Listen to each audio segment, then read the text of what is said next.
Seguimos con la conferencia Casuística de Fraudes Financieros por el doctor Richard Gorky del Tribunal de Justicia de Medellín.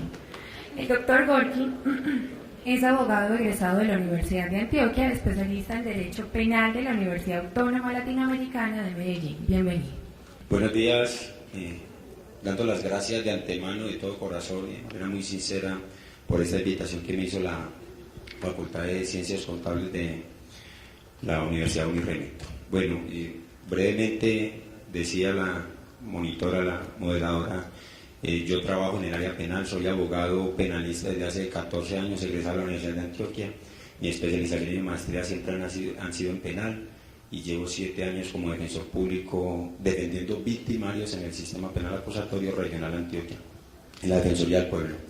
Bueno, en estos minutos que siguen vamos a hablar sobre un caso particular, vamos a aterrizar sobre esos fraudes financieros, pero sobre un caso particular, haciendo unas precisiones con anterioridad, y es el hecho de que si aquí de pronto en la presentación pongo nombres de personas, no los ha alterado, he sido leal con el proceso como se está llevando, y obviamente no ha habido, en muchos casos de esos no ha habido una sentencia condenatoria, o sea que esas personas se presume obviamente su inocencia, o como dijeran los argentinos, no se debe presumir ninguna inocencia, es un estado de inocencia, son inocentes hasta que no tengan una sentencia en firme ejecutorial.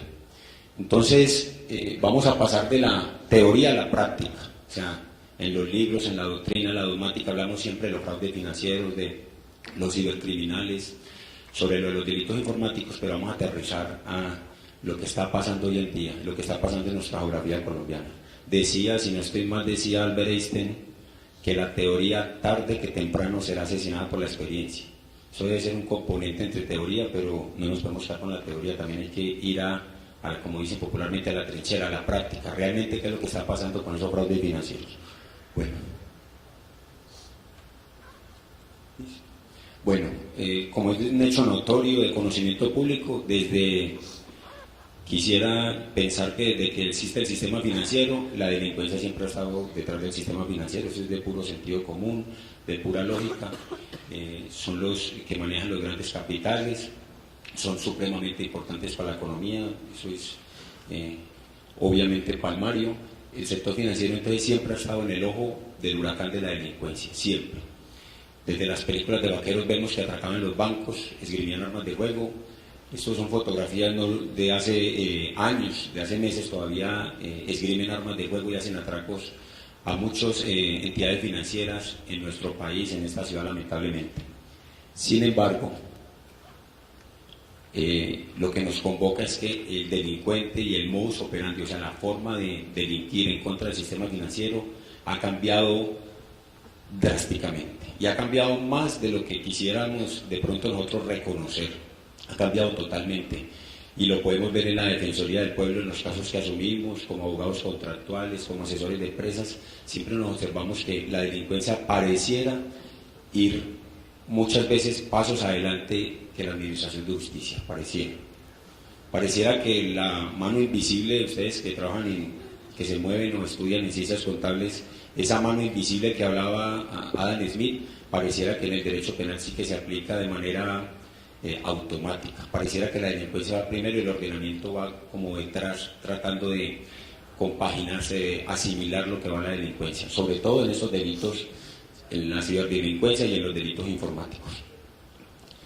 Bueno, hay muchas definiciones de ciberdelincuencia y delitos informáticos. Yo puse esta: cualquier tipo de actividad ilegal en la que se utilice internet, una red privada o pública o un sistema informático. Casi que eso es de manera general, así la encuentra uno en los libros, así lo encuentra uno en las sentencias, en los procesos penales. Y Colombia, como les decía, siempre ha estado, y el ordenamiento penal ha estado atrás de la realidad. Aquí durante muchos años los delitos informáticos, los fraudes financieros siempre se trataron como una estafa, como un hurto, como un constreñimiento, etcétera, etcétera. Nunca se manejaban de manera descriptiva, de manera específica como era la conducta. Es decir, no se hacía la adecuación típica correcta porque no existían las normas. Y de pronto ustedes no lo saben, pero para que una conducta delictiva se pueda catalogar como delictiva, tiene que tener 3 pasos: tipicidad, antijuricidad y culpabilidad, y el principal de ellos es que aparezca de manera clara, expresa, arreglada en una norma penal, y Colombia no lo tenía, y no lo tenía sino hasta el 2009 con la ley 1273, que creó un bien jurídico. Recordemos, las normas penales protegen bienes jurídicos, es decir, entre todos el conglomerado decimos, esta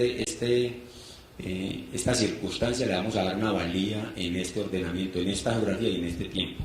Me explico, por ejemplo, entre todo el conglomerado, cuando en esta democracia representativa decimos el que ande con un arma de fuego sin el permiso correspondiente del Departamento de Control y Comercio de Armas, está afectando un bien jurídico que se llama la seguridad pública. Entonces nosotros nos ponemos de acuerdo aquí en Colombia, en medio de la democracia representativa, el que ese bien jurídico hay que protegerlo, la seguridad pública. Ese bien jurídico no es general y abstracto para todo el ordenamiento mundial. En Israel no puede pensarse usted decir un israelita, andar con un arma de fuego afecta a la seguridad pública, porque él al contrario, los principios en relación a la seguridad pública lo tienen es inversamente diferentes. Dice, no, al contrario, andar desarmado, eso sí afecta a la seguridad de Israel y afecta mi seguridad, porque allí no existe el delito de porte ilegal de armas ni existirá. Entonces, en esta geografía, en Colombia, los delitos informáticos y todos los fraudes financieros se manejaban de otras formas. La ley 1273 tiene solamente 4 artículos, pero con esos 4 artículos se crearon un montón de normas de delitos informáticos.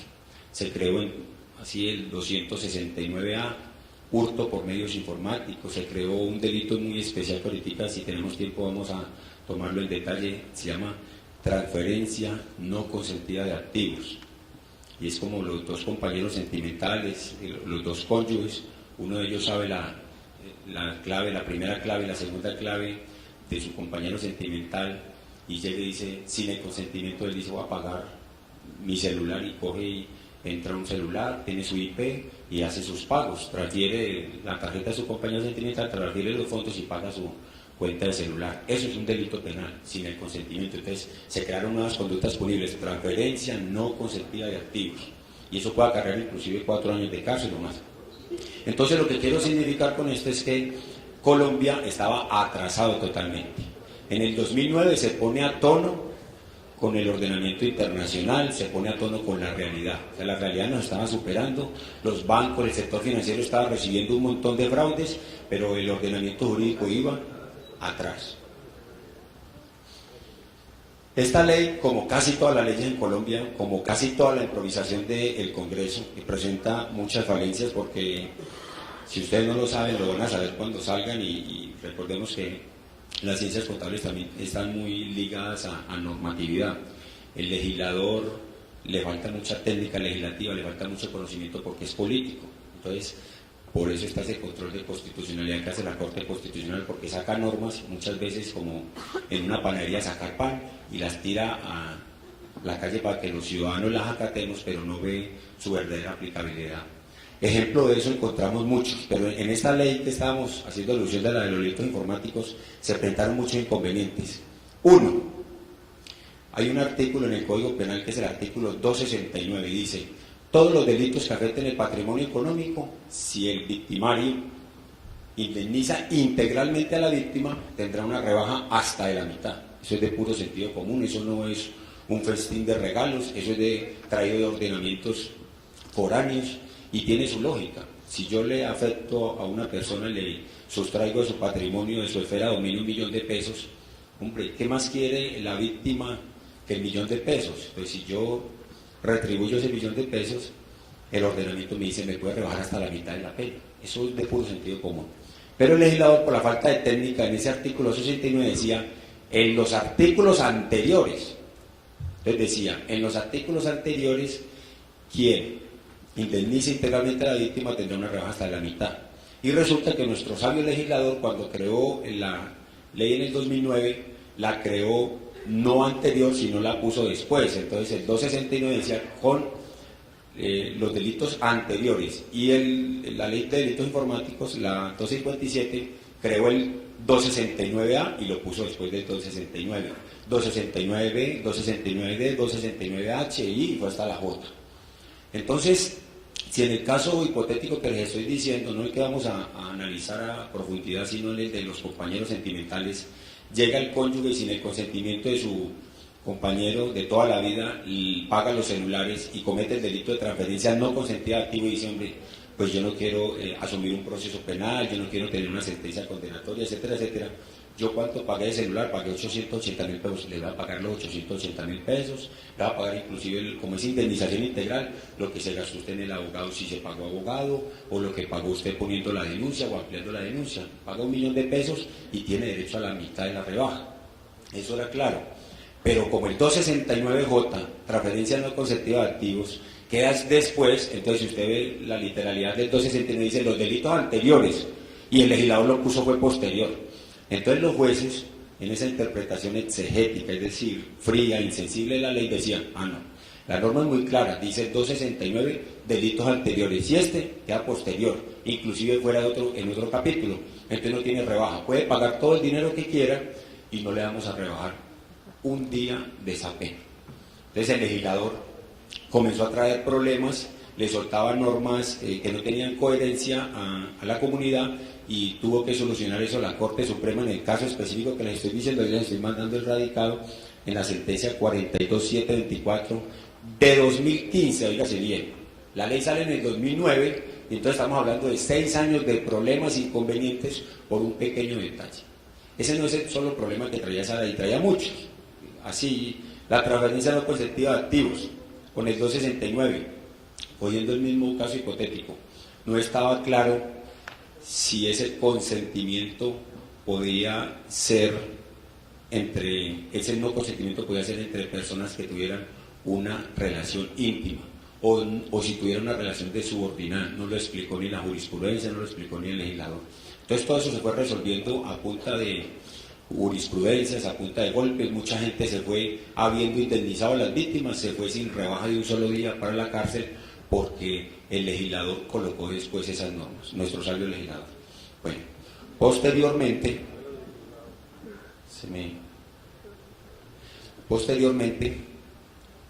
vamos a analizar en este caso específico un caso concreto. Yo sé que en presentaciones y en exposiciones no está bien uno atiborrar una plantilla de estas, pero ¿por qué lo hice? Lo hice porque yo quiero ser leal a los datos, no quiero saltarme un dato, no quiero afectar la realidad material y procesal. El CUI, o sea, Código Único de Investigación, es como la huella digital de todo proceso penal en Colombia. Si a alguien le instauran, es víctima o victimario y está inmiscuido en un proceso penal, hay un Código Único de Investigación que es como la huella digital a nivel nacional. Ese consecutivo, todos esos números, 21 números, y muchas veces se vuelven 23 cuando va a segundas instancias, es como la huella digital de este proceso. Ese es el Código Único de Investigación del proceso que vamos a analizar. Los delitos son 3, el 269A, 269I y el 340. 269A, acceso abusivo a un sistema informático. 269I, hurto por medios informáticos. Y el 340 es concierto para delinquir. El concierto para delinquir, si no lo saben, tiene 3 matices. El simple, y es 2 o 3 o más personas que se concertan, acuerdan para cometer delitos. El solo hecho de acordarse así no cometan delitos es un bien jurídico que protege el ordenamiento y ahí se comete un delito. Existe el concierto para delinquir agravado, y es que nos ponemos de acuerdo, nos concertamos como una empresa criminal con ánimo de permanencia hacia el futuro, pero con determinadas conductas. Entonces el agravado es concierto para delinquir con fines de narcotráfico. Entonces si nos sentamos aquí 4 personas y nos ponemos y nos concertamos en montar una empresa criminal con ánimo de traficar con estupefacientes, ya no es un concierto simple, sino un concierto agravado. Y la diferencia de uno es que comienza en 4 años, puede terminar en 2 y la otra comienza en 8 años. Y existe la tercera forma del concierto, y es para las personas que promuevan, es decir, para los jefes. Obvio, eso tiene sentido. El que dirige, el que crea el dolo, el que sigue la voluntad y el conocimiento de una tercera persona, pues tiene que ser más reprimido por el ordenamiento. Esos son los 3 clases de concierto. En este caso específico que vamos a analizar fue concierto simple, es decir, la Fiscalía le ha dicho a la Administración de Justicia que ciertas personas se concertaron para montar una empresa criminal y afectar a una entidad financiera, pero de manera simple, porque no es un concierto agravado, y de ellos solamente 2 están como el inciso tercero, es decir, como jefes. Los procesados, puse poquitos ahí, el 18 de diciembre del 2014, el 16, de diciembre del 2014, capturaron 16, las audiencias las tenían que comenzar antes de las 36 horas, las comenzaron con el juzgado 28 penal municipal con funciones de control de garantías de esta ciudad, las comenzaron el 18 de diciembre del 2014, iniciaron las audiencias. Sin embargo, puse poquito, no puse los 18 que están procesados, muchos de ellos ya aceptaron cargos, otros están en este momento en juicio público, es decir, reitero, se presume su inocencia, están en juicio público ante el juzgado tercero penal del circuito de la ciudad de Medellín, o sea, están en juicio, en etapa de juicio.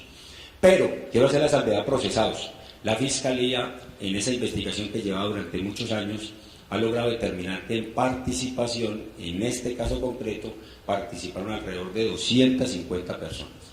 O sea, no estamos hablando sino que procesados, de los que vamos a analizar, no hay sino 16, de los cuales ya más de 6 ya llegaron a un acuerdo con la Fiscalía, aceptaron los cargos y están condenados. Unos de ellos están detenidos con una figura que se llama prisión domiciliaria y otros están detenidos de manera intramural, es decir, en un centro carcelario. Víctimas. Tenemos 3 víctimas. Tenemos a Bancolombia, y no es por echar flores que yo sea usuario de Bancolombia, pero el banco más grande, con más reconocimiento de Colombia, esa fue la primera víctima. Está Unis de Colombia, una multinacional que está, creo, buscando en internet esta semana, está como en 117 países, tiene la sede principal, creo, en este momento en la ciudad de Miami, Florida. Y está un outsourcing que tenía Unis aquí en Colombia para prestar los servicios de enlace con Bancolombia, que se llamaba la UTC de Río Negro. Los hechos ocurren en 3 días. El 11 de enero del 2014, el 13 de enero del 2014 y el día del acabose, el día que casi se acaba con un montón de recursos de Bancolombia, fue el día 18 de enero del 2014. Si no estoy mal, fue un viernes por la noche, un sábado que pasó el fraude financiero. El fraude se intentaron apropiar de la suma, voy a leer, 160.617.546.838 pesos. Se intentaron, pero realmente se materializó el fraude financiero, fue con 7.696.445.715. Es decir, solamente intentaron apropiarse del 4.6% de lo que se iban a defraudar a Bancolombia. Gracias a Bancolombia, hay que reconocerlo, vamos a ver más adelante, ellos tenían una mesa de trabajo que inclusive después se llamó Pandora, una mesa de trabajo de ingenieros muy habilidosos que evitaron que se sustrayeran de los más de 160.000 millones de pesos en un parpadeo. Entonces el delincuente, la imagen que veíamos al principio, ese delincuente sin esgrimir un arma de fuego, sin sacar una sola navaja, casi se apropia 160.000 millones de pesos en un parpadeo. Unis, quiero poner esto, como lo ha dicho la Fiscalía, como lo han dicho las autoridades, para obviamente darle a cada cual su participación. Realmente voy a tratar, y siempre lo he sido, voy a tratar de ser objetivo, ecuánime, desapasionado.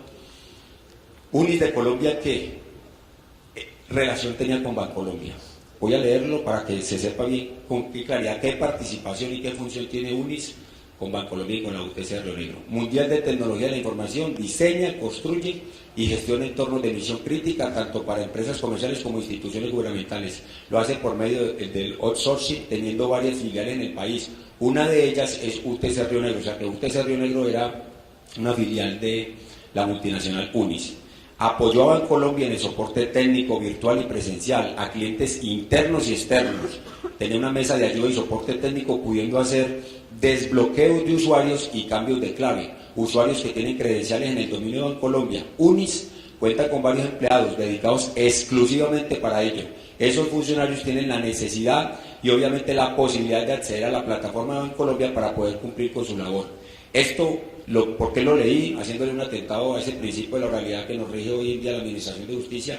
Lo quise leer literalmente para que se diga exactamente y se sepa en contexto cuál es la vinculación que tenía Unis con Bancolombia. Lo saqué de la audiencia de imputación de cargos desde el minuto 27:00. La misma Fiscalía, con documento en mano, está diciendo cuál era la relación de Unis de Colombia con Bancolombia.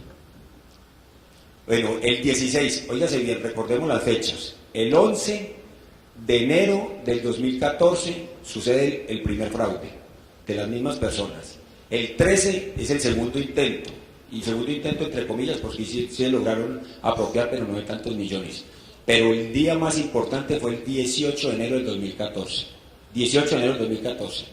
Ese mismo año, en diciembre, el 16 de diciembre del 2014, se realizan 16 capturas en Bucaramanga, Cundinamarca, Medellín, Bogotá, creo que capturaron otros dos, una muchacha en Neiva y creo que hasta en el Caquetá.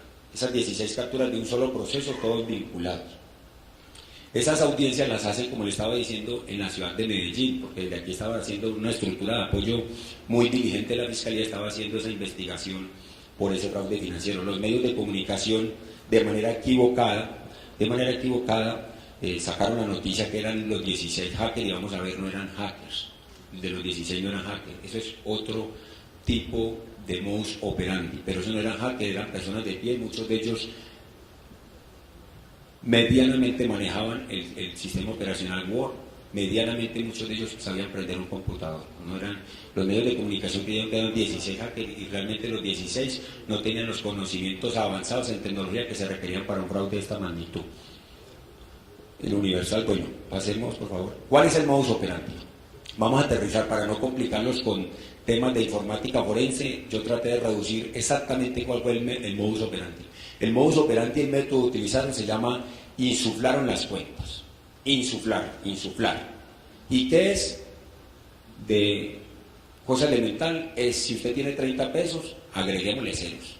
Entonces entraron a la plataforma, le agregaron ceros. O sea, no están esperando una transferencia como ha pasado con modus operandi, que le saben la cuenta, la primera y la segunda clave a una persona, entonces le transfieren a esta persona a otra cuenta y de esta cuenta sustraen. O como pasó hace 8 años, usted lo recuerda en otro banco, no quiero dar imprecisiones, otro banco le sacaban centavos a los usuarios, le sacaban centavos y todos esos centavos iban a una arca de unas cuentas especiales, y esos centavos sumaban millones y millones, hasta que alguien muy habilidoso lo detectó de que los centavos que estaban transfiriendo eran los que iban de 50 centésimas hacia arriba. Entonces dijo, no, pero eso tiene que ser un programa, porque como que los centavos, los 56 centavos iban, pero los 44 se quedan ahí. Entonces detectaron eso, y los centavos sumaron millones. No, aquí es por un método que se llama insuflar. Y vamos a ver, insuflar es, usted tiene 100 pesos y usted metió la tarjeta y usted está esperando, en participación con sus coautores o cómplices, está esperando que es que le van a inflar esas cuentas. Entonces el modus operandi cambia totalmente. Entre otras cosas, este sistema de insuflar es de corto plazo. Se insufla una cuenta y hay que utilizarla ese mismo día. Vamos a ver con cuentas. Yo le voy a mostrar cuentas para no faltar a la verdad. Cuentas donde se insuflaron, tenían 0 pesos, insuflaron 10 millones de pesos, pero en ese día no pudieron hacer nada, entonces ya no podían hacer nada el otro día. Porque hay un balance que hace un banco, entonces dice son cuentas por cobrar, y el sistema prende las alarmas, tiene que hacerlo inmediatamente. Entonces ahorita vamos a ver cómo se hacía. Primero, tratando de ser sencillo, concreto, conciso, realmente el modus operandi fue de la siguiente manera. Un funcionario que tiene información privilegiada y amplios conocimientos tecnológicos. No se puede hacer, esto no es de, me perdonan la expresión, de una persona que apenas está entrando a primaria. Esto es de personas, los que organizan esto, los que dirigen esto, son personas con avanzados conocimientos tecnológicos. Pero no solo basta con avanzados conocimientos tecnológicos, sino que en ese momento están desempeñando un rol donde se les permite tener una información privilegiada. Insuflar no es de personas del típico hacker que se sentó con una IP, un computador por allá en las Bahamas, no. Insuflar es personas que desgraciadamente se les ha depositado confianza, tienen conocimientos tecnológicos avanzados y tienen acceso a esa información privilegiada. Se tiene acceso con esta información, ¿qué hacen? Acceden a usuarios específicos previamente identificados. O sea, esto no se hace de manera aleatoria, vamos a ver la cuenta de mi abuelita y vamos a insuflarla y vamos a llenarla. No, todo está fríamente calculado. La Fiscalía hasta el momento, y hay que reconocerle, ha acreditado eso no fue aleatorio. Todo estaba coordinado, fríamente coordinado, sobre todo para que en un solo día, el 18 de enero del 2014, pasara lo de los más de 7.000 millones en contra de Bancolombia. Elevan, después de que cambian las contraseñas, elevan privilegios a unos usuarios. Entonces, como ellos están entrando, están dentro del sistema de la plataforma, elevan privilegios a unos usuarios, cosa que no le pasa a todos los usuarios, y elevan los privilegios. Ingresan con esta nueva credencial a una plataforma primaria que tiene, en este caso tenían inclusive, voy a decirles, inclusive había funcionarios que estaban metidos en procesos penales, ahorita le voy a decir el radicado, porque este proceso penal es como la matriz, pero han surgido muchos procesos penales y otras capturas. O sea, este proceso penal no solamente por esa defraudación, este proceso ha surtido por ruptura de la unidad procesal y por otras circunstancias ha tenido otros hijos, otros procesos y otras capturas. Cuando ingresan con esta nueva creencia, le ingresan a una plataforma primaria que tiene quien le está prestando servicio al banco. En este caso inclusive había un funcionario de Yunis, entró a esa plataforma primaria, la que tenía, porque recuerden la función de Yunis, que era modificar contraseñas, porque para poder prestar su servicio a clientes internos y externos. Posteriormente después de que ingresan a la plataforma, también acceden a la plataforma del banco. ¿Por qué? Porque es que lo permite. Ellos después de acceder a eso y elevar los privilegios, lo hacían. Y modifican las cuentas. Modifican las cuentas no solo de personas naturales, modificaron la cuenta entre varias personas jurídicas de una fundación, superándonos. Y yo lo voy a decir así sin temor a que me instauren un denuncio por injuria y calumnia. Allí está procesando los representantes legales de la fundación. Parece ser, resumiendo, y voy a hacer la aclaración, parece ser que la fundación fue creada única y exclusivamente con esa finalidad, para insuflarle bienes a la fundación, dinero, y también fueron y sacaron de esa fundación de las cuentas, sacaron el dinero que habían insuflado. La materialidad de la defraudación, y aquí es lo exótico, parece hasta macondiano, después de que una señora de a pie, por allá en un municipio, si no estoy mal, municipio Chía, creo, un municipio de Cundinamarca, una señora que no tenía sino 0 pesos, le insuflaron y le metieron 52 millones de pesos, yo ahorita puedo decir el número de cuenta, y esa señora, pues como no puede ir a un cajero y tiene que retirarlo en ese mismo momento, que la insuflación, acuerde que es una actividad, una defraudación que hay que hacer a corto plazo, entonces tenía que sacarlo, y esa señora, donde todo el mundo del pueblo la conocía como una persona que no era pudiente, pues tenía que ir a sacar esos 50 millones de pesos. Entonces se utilizan varias formas. En un caso muy anecdótico, fueron y compraron una persona de muy bajos recursos 2 relojes Rolex por 25 millones de pesos. En otro municipio llegó un muchacho que no tenía ni para el pasaje del bus y llegó pidiendo 7 motos, y iba a pagar con tarjeta de débito y no le quería ni pasar la tarjeta. Positivo. Entonces empáquele las 7 motos. Así comenzaron. Entonces comenzaron con joyas. Otras veces sí se hacían transferencias a otras cuentas. Otras veces se hacían retiros en cajeros, y muchas veces en bancos, sobre todo en municipios o ciudades intermedias, donde los conocían, se iban para las sucursales y hacían retiros cuantiosos. Pero eso había que hacerlo ese mismo día. Todos esos 7.000 millones se los sustrajeron lamentablemente, irreprochablemente, obviamente, a Bancolombia ese mismo 18. Fue 18, una partecita el 11, una partecita el 13, pero todo, casi el monto total fue el día 18 de enero. Eso es lo que se está debatiendo en juicio público, no si Bancolombia fue afectado, se está debatiendo si las personas que están yendo al juicio público son las responsables, pero Bancolombia obviamente fue víctima ahí, y gracias a los controles que tenía Bancolombia no fue el riesgo mayor. Hay que hacer una aclaración, y lo voy a hacer con mis amigos de Bancolombia porque estimo mucho la corporación Bancolombia, y es que no se puso en riesgo ninguna cuenta de nosotros, porque en la insuflación no se trae la plata de otro cuentaviente, la plata la sacan del mismo banco porque es agregando ceros. Por eso tiene que hacerse en ese momento, porque si al otro día en la cuenta, en el balance que se hace, esa plata no vino en una transferencia ni en una consignación, esa plata se está creando ficticiamente. Bueno, ese era el modus operandi el día del fraude.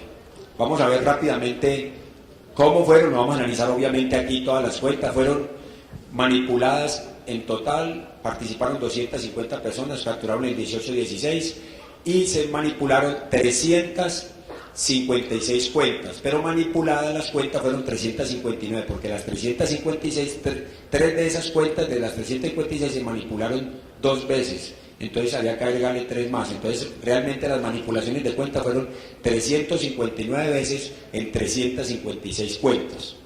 Una cuenta así, yo escogí casi que sacando de un sombrero, porque imagínense, sumar más de 7.000 millones o 160.000 es un paquete enorme, aquí no saldríamos por la mañana, pero veamos así a grosso modo. Una cuenta, la 54 19 71 63 116, tenía solamente 10.730 pesos y le insuflaron Ese día 93.526.001 peso y retiró 93.050.114, casi que la sacaron toda, ahí se fueron 93. El titular de esa cuenta era un señor Alberto Luis Zapata Ocampo. Ahora vamos a ir aclarando cosas, porque unas personas, la responsabilidad de unas personas no es la misma que otra. Había unas personas que prestaban única y exclusivamente su cuenta y no tenían dolo directo de defraudar a Bancolombia. Es decir, no tenían conocimiento y voluntad de defraudar a Bancolombia, sino que simplemente prestaron una cuenta. Hay otras cuentas, no voy a decir los números para no perder tiempo, tenían 56 pesos y le insuflaron más de 46 millones, alcanzó a sacar casi los 46 millones. Otra cuenta tenía 4.500.000 pesos, le insuflaron 23, sacó 14 millones ese día. Una cuenta le insuflaron 10 millones de pesos y sacó 9 millones. Bueno, así sucesivamente. Hay una cuenta, la puse en negrilla, la cuenta 8852139324, tenía 6.546 pesos y le insuflaron 10 millones ese día, 18. No hubo ni un retiro, esa cuenta estaba a nombre de la señora Luby Elena Lindarte Escalante. Ahí está, por eso lo coloqué, se tenía que hacer ese mismo día. No se sabe, pues, obviamente, por qué no fueron y utilizaron. Pues, presumamos la buena fe, artículo 83 de la Constitución. La señora Luby Elena no tenía conocimiento de que le habían colocado 10 millones de pesos y creía que tenía los 6.000 pesos.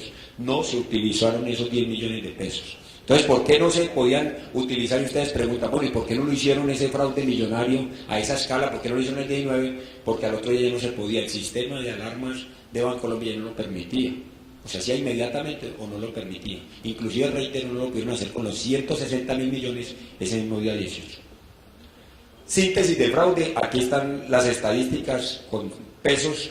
El día 11 de enero del 2014 el valor modificado, es decir, modificaron cuentas de 50 pesos y las insuflaron 300 millones de pesos, pero lograron retirar solo el 11 de enero 88.757.944.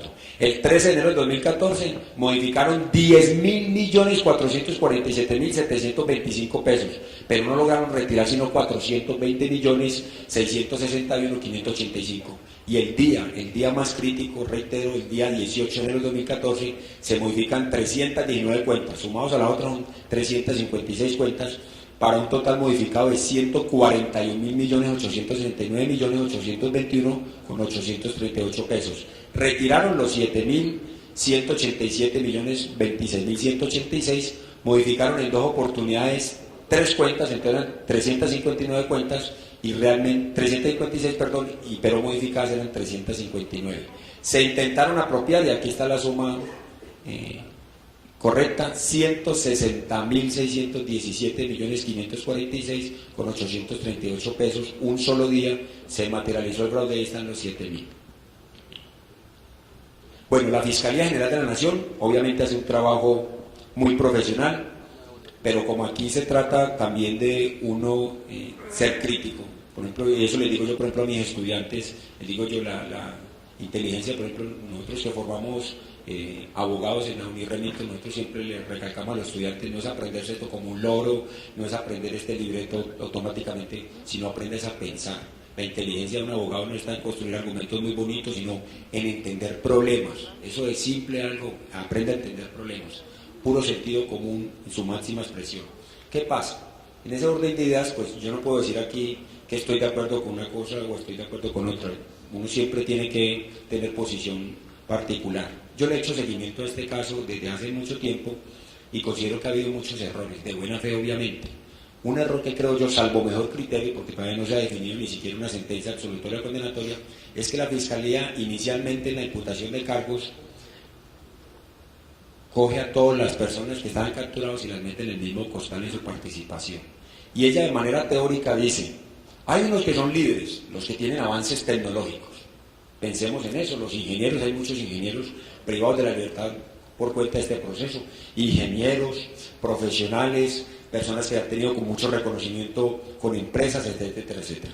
Estas personas buscan los captadores, que son personas que no necesitan tener tanto conocimiento, pero que a su vez van a saber cómo es el modus operandi, y van a buscar a los reclutadores, que son esas personas que van a ir a buscar a los que tienen las cuentas, es decir, los cuentavientes, Y finalmente están los mismos cuentavientes, porque muchos de ellos de buena fe lo han demostrado ante las autoridades, le dijeron que le prestaban la cuenta para una transferencia, le dijeron que era una transferencia lícita y lograron demostrar que no tenían el conocimiento. Otros sí prestaron la cuenta. Abra una cuenta, ¿cuánto me paga usted para que le muevan un dinero en esa cuenta tal día? Usted me lo saca o compra unos bienes o servicios y yo le doy tanto.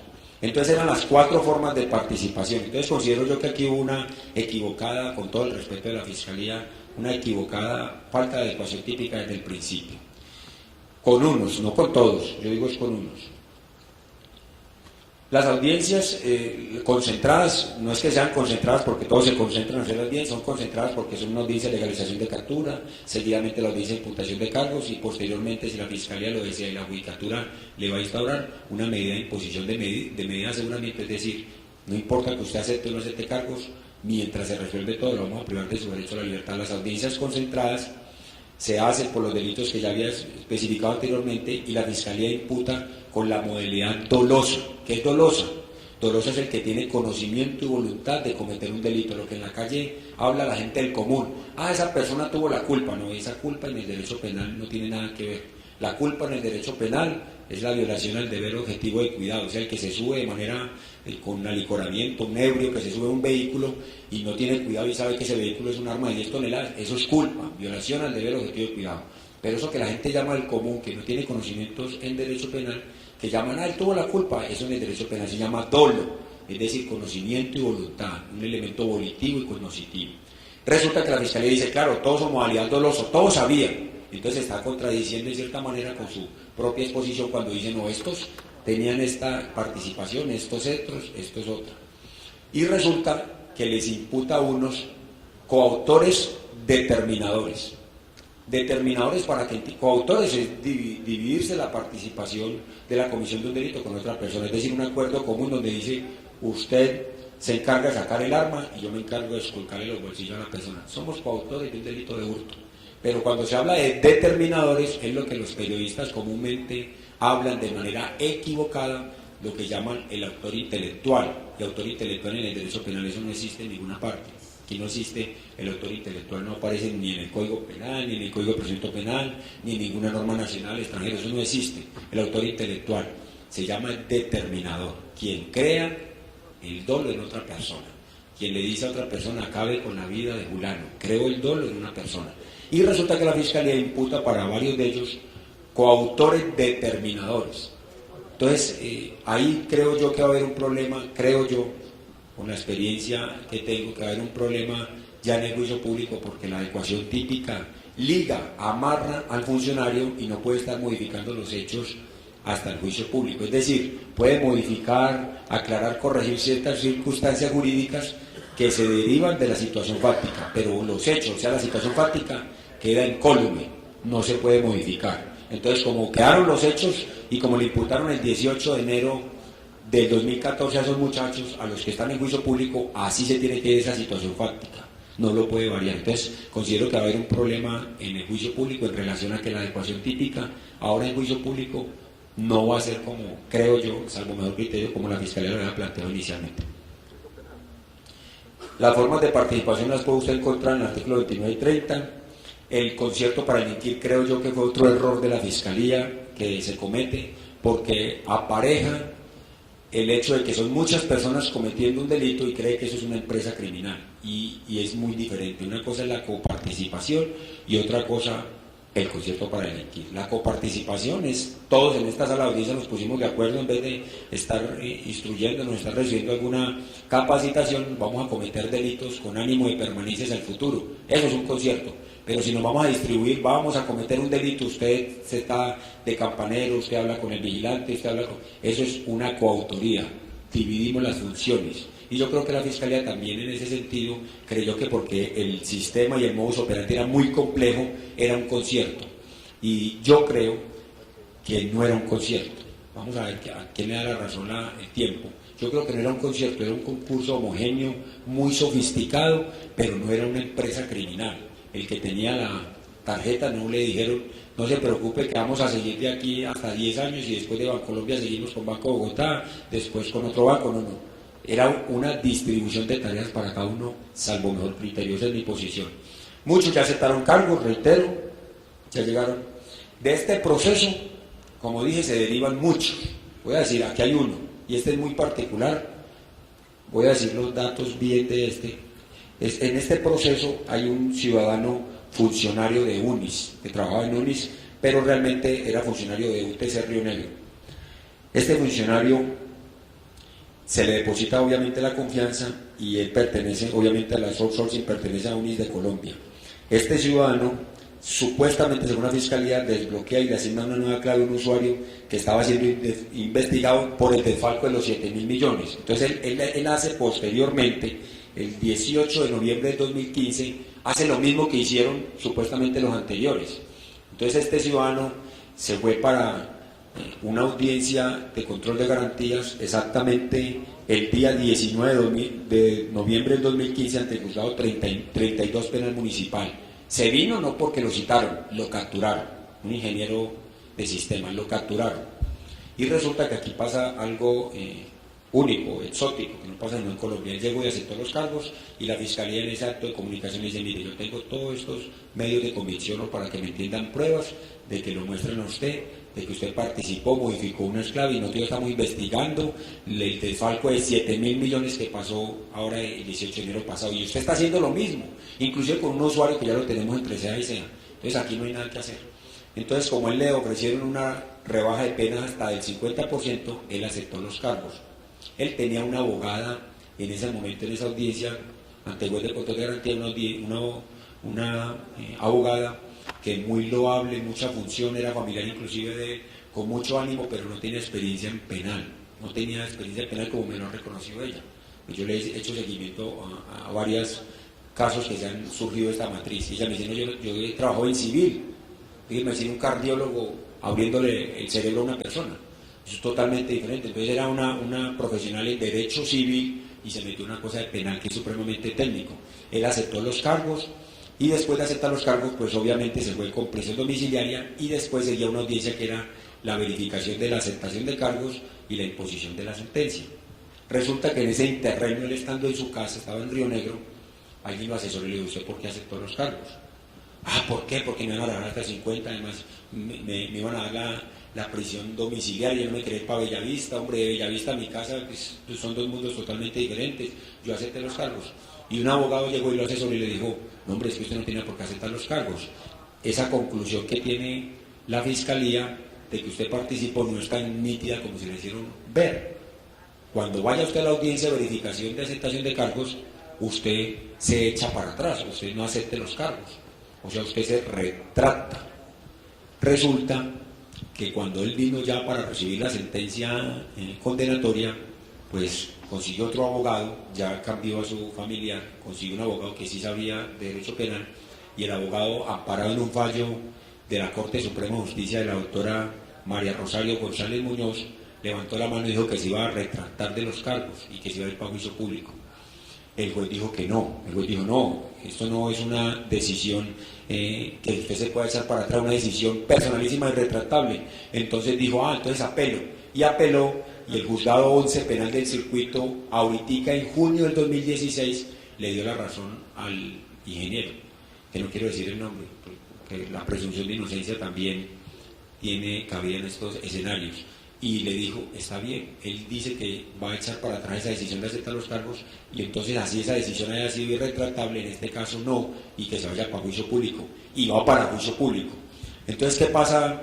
Varios componentes que se derivan de eso. Uno, pues que las víctimas, y en este caso Bancolombia y todas las víctimas, que en última somos la comunidad, pues tenemos supeditados los derechos que tanto se han hablado, derechos a la verdad, a la justicia, a la reparación y, como dice el Comité de Derechos Europeo, a la garantía de no repetición, los tenemos siempre supeditados al juicio de responsabilidad. O sea, la víctima tiene que estar atento, yo no digo que en ningún caso eso hayan estado atentos, sino que esa es la función y lo han hecho, han estado atentos, tienen que estar atentos porque si no hay juicio de responsabilidad, esos derechos no hay forma de cristalizarlos a una persona individualmente capturada y condenada eventualmente. Entonces la víctima tiene facultades probatorias, debe estar muy atento a el debate del proceso penal, porque si no, donde lleguen a absolver, pues la víctima no tiene a quién reclamarle esa reparación, a quién reclamarle la justicia, a quién reclamarle la verdad y a quién reclamarle esa garantía de no repetición, porque si absuelven a una persona que está siendo procesada, por el contrario, ante lo que viene es una demanda del Estado en acción de reparación directa. Conclusiones que se pueden sacar de este caso particular. Primero, que se puede evitar. Bancolombia lo demostró. Bancolombia lo demostró. Si bien es cierto, sacaron 7.000 millones, era solamente el 4.6%. O sea que Bancolombia demostró a un grupo de personas con conocimientos tecnológicos avanzados que sí se puede evitar. O sea que sí se puede evitar. La delincuencia está cabalgando en el lomo de la iniciativa, pero las autoridades y quienes estamos en la legalidad tampoco nos estamos quedando quietos. A pesar de la utilización para los fraudes de medios tecnológicos, sigue siendo vital el componente humano. Con esto les digo todo. Todas esas insuflaciones se hicieron de manera manual. No fue un programa, un gusano electrónico, un virus, un programa de computación que insufló un montón de cuentas. Todas se insuflaron de manera manual en la plataforma que habían ingresado. O sea que por más avances tecnológicos, el componente humano, de un lado para prevenir y del otro de la delincuencia, es vital. La confianza en el personal, obvio, es fundamental. En estos delitos sí que más. En estos delitos la confianza es la columna vertebral. Se hicieron los días viernes en la noche y sábado en la madrugada. Pareciera, pues, no dijera, pero ¿qué tiene que ver viernes en la noche? El sistema financiero trabaja todos los días. Lo hicieron. De pronto no sé si por no llamar o todavía porque tenían atornillado de que el vigilante se dormía un poquito el viernes por la noche el sábado, pero eso no lo hicieron. La mayoría de estos fraudes financieros fueron los viernes y los días normales, ordinarios del sector financiero. Para su realización se requiere de mucho personal humano, se requiere de forma manual, 250 personas.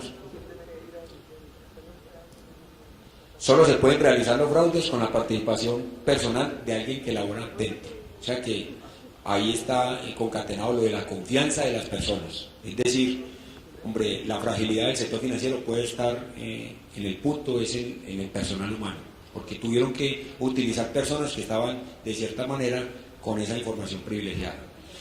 No todos los que participan tienen la misma responsabilidad.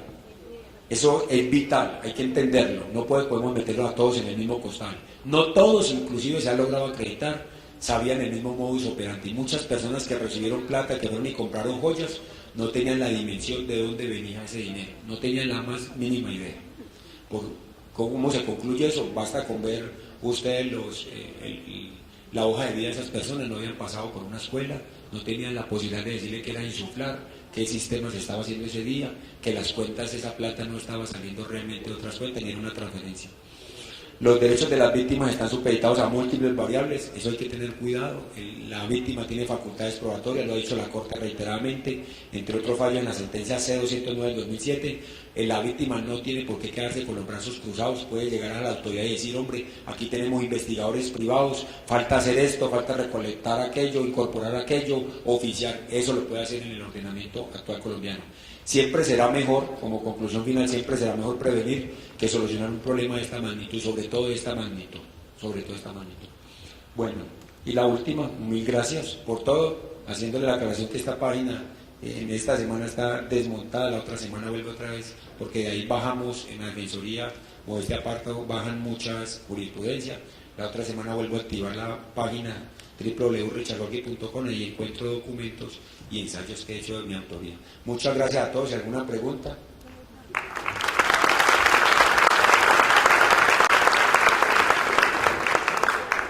Si alguien tiene alguna pregunta. Buenos días. La pregunta mía, o más de pronto, es referente al Banco de Colombia. ¿Por qué el Banco de Colombia se supone que en ciertas cuentas que no se mueven, llega una transacción o van a sacar un efectivo de X, más de un monto? ¿Por qué permitió esto sabiendo que debía investigar a fondo de dónde salió la plata? No sé si me entendés. Supongamos, sí. Yo vi en la cuenta que tenía 10.300 pesos o 56 pesos. ¿Por qué llegan a retirar 9 millones, 10 millones, 4 millones, independientemente de que está? Se supone que eso de parar por ciertos filtros y decir, esta gente de dónde sacó, voy a la señora que sacó los 52 millones por allá, ¿cómo le entregan 52 millones? O sea que todos los empleados que tuvieron conexión con esas personas del banco están involucradas. Claro, muy buena pregunta. Uno también se pregunta, uno dice, pues una persona que tiene 52 pesos, le agregaron ceros y quedó con 52 millones de pesos. Es que ese es el método de la insuflación, tiene esa particularidad, la insuflación. Se está dentro de la casa, se está obrando dentro de la casa. Cuando se hacen transferencias de unas cuentas a otras cuentas, entonces la cuestión es más fácil para los controles, porque dicen, hombre, están haciendo transferencias millonarias, entonces entra, por ejemplo, hay una mesa de trabajo muy buena que tiene Bancolombia, que le pusieron el nombre de Pandora, y ellos ahí mismo automáticamente en un movimiento extraño prenden las alarmas, llaman inclusive a los usuarios, prenden las alarmas de todo tipo, y yo doy fe de eso. Pero el problema, y uno dirá, como dice usted, pero ¿cómo? Bueno, evitaron un fraude millonario, de muchos millones de dólares, pero ¿cómo lograron que 7.000 millones sí se sustrajeran? Es que realmente estaban era dentro de la casa. Entonces, hay un principio en el derecho penal que dice uno no está obligado a lo imposible. Estaban dentro de la casa. Es como cuando mi esposa y yo toda la vida llegamos a un banco, toda la vida, y ella me firma los cheques. Entonces el banco se da cuenta que yo estoy autorizando, el único legitimado en Colombia para decir que esa firma no es mía o que no tiene los efectos que dice inclusive el Código Civil, que llama firma ruego, soy yo. Entonces, como después un día, después de 20 años de hacer ese giro de cheques, ella sin mi consentimiento tiró uno, ¿cómo exigirle a un simple cajero? De los 20 años todos los cheques los autorizó el doctor Richard Gorky, este no. Ya era muy imposible exigirle a Bancolombia porque estaban dentro de su plataforma, estaban dentro de su casa. Sin embargo, ese fue el gran aporte de Bancolombia, que lo tienen que hacer en cuestión de horitas. Inclusive pudieron haberse sustraído los 160.000 millones que eran de Bancolombia, no de nosotros, los usuarios, sino de Bancolombia, porque era agregándole cero, no venía transferencia a otra cuenta. Pero gracias a la diligencia se evitó sino 7.000 millones. Pero lo que le quiero significar es que era tan sofisticado y como estaba dentro de Bancolombia, antes fue corto el tiempo para que se dieran cuenta. Y en esa insuflación recuerden que si no se hace a corto tiempo, al otro día, claro, pasa lo que usted dice, se prenden las alarmas inclusive en las sucursales. Momento, Pepito Pérez, Doña María tenía 52 pesos, no le hicieron transferencias, no le hicieron consignaciones y la aumentó, ahí mismo bloquean y ponen las alarmas en esa cuenta. Por eso te tenía que hacer a corto tiempo, por eso fue solamente un día el desfalco millonario, porque como estaban dentro y sabían que si se demoraban el otro día, las alarmas iban a ser mayores. Invitamos nuevamente al decano de la Facultad de Ciencias Contables, Jorge Alcides Quintero, para que haga entrega del reconocimiento a nuestro conferencista.